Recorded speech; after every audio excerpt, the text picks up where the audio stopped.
के प्रदूषण हो रहे हैं उसमें कमी कैसे लाई जाए उसकी ओर प्रेरित यही इको क्लब का मेन उद्देश्य है और इसीलिए इको क्लब का गठन कराया जाए। उसमें आपका वृक्षारोपण है, साफ सफाई है, प्रतियोगिताएं, सारी चीजें किस पे फोकस है, वो चिंतन करें अपने पर्यावरण को हम कैसे बचाएं। यही इको क्लब मिशन लाइफ का मेन संज्ञा है या मेन उद्देश्य है। इसके लिए धनराशि गई है, आपको कुछ करना है। देखा होगा तमाम लोगों ने मुझे लगता है कि तकरीबन सारे स्कूलों में चाहे एक ही पेड़ लगा होगा, इस संदर्भ में लगा होगा। हाँ, कहीं कहीं जगह की कमी है तो मैं मान सकता हूँ। मैं शुरू करता हूँ पॉइंट बी से। साथियों, शैक्षिक सत्र 2025-26 विधिवत रूप से शुरुआत हो चुका है। आज 15 तारीख है, आधा अप्रैल बीत चुका है।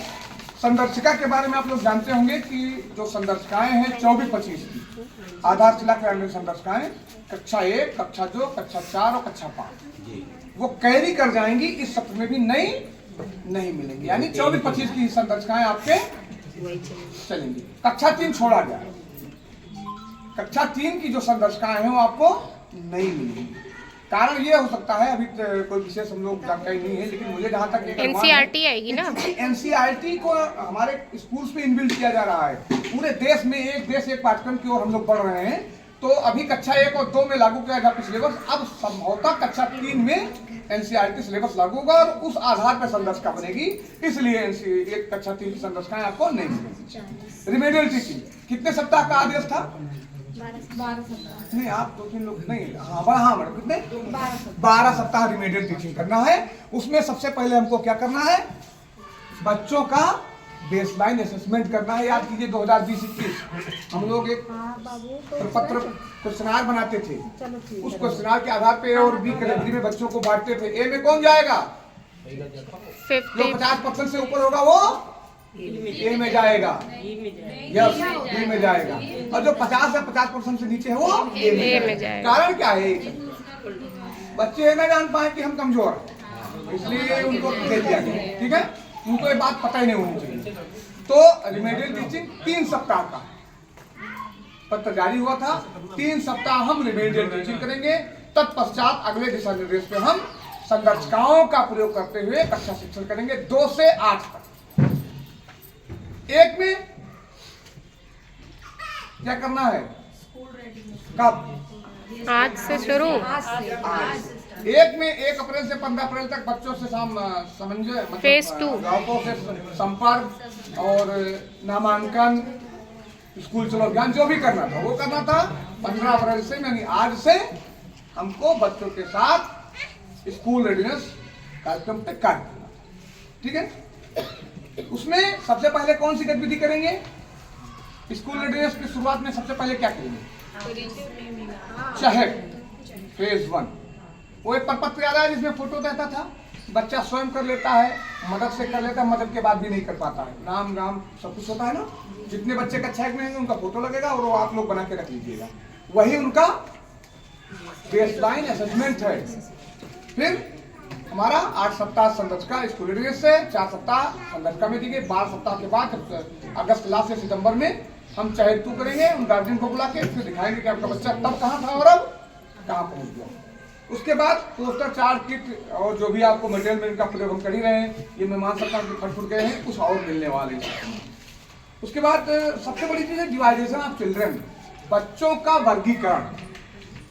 ये हर जगह काम करेगा, चाहे आप रिमेडियल करें, चाहे बेसलाइन करें, चाहे आप निपुण करें, सब में। ठीक है, निपुण के बारे में जानकारी है ना? निपुण का फुल फॉर्म मैडम आप बता सकते? निपुण का फुल फॉर्म बताइए। आप बताइए।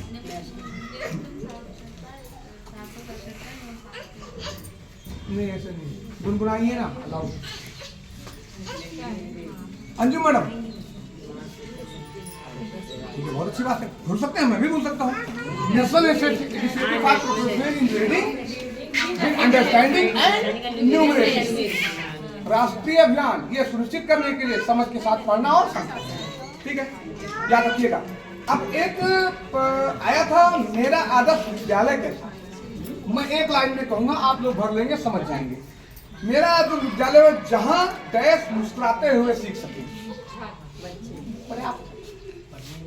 सब कुछ उसी में आ गया, जहां बच्चे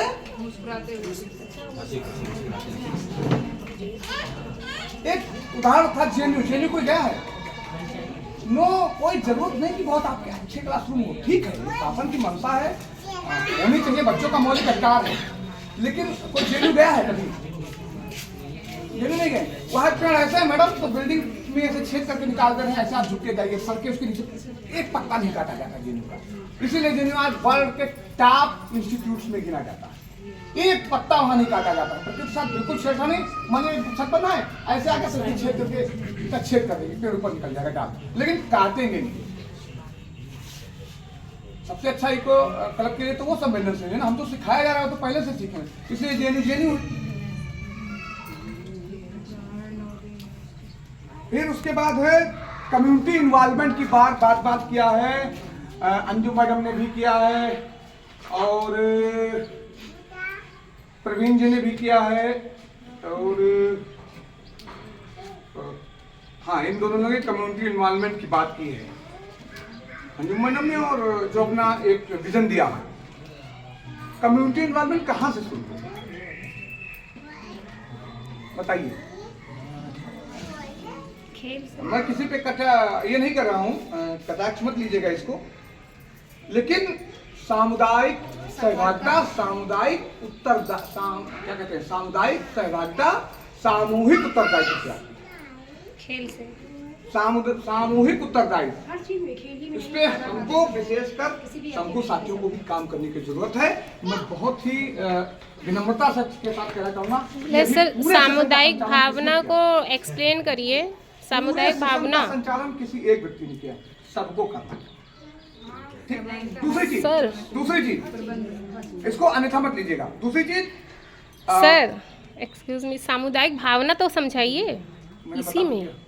दूसरी चीज मैं अपनी बात कंप्लीट कर रहा हूँ। अच्छा, दूसरी चीज है ये सारी चीजें बेहतर हो जाएंगी, हम पीटीएम कर लेंगे, हम क्या कहते हैं छात्रों से बुलवा लेंगे, तैयारी डेवलप कर लेंगे, सब कुछ कर लेंगे।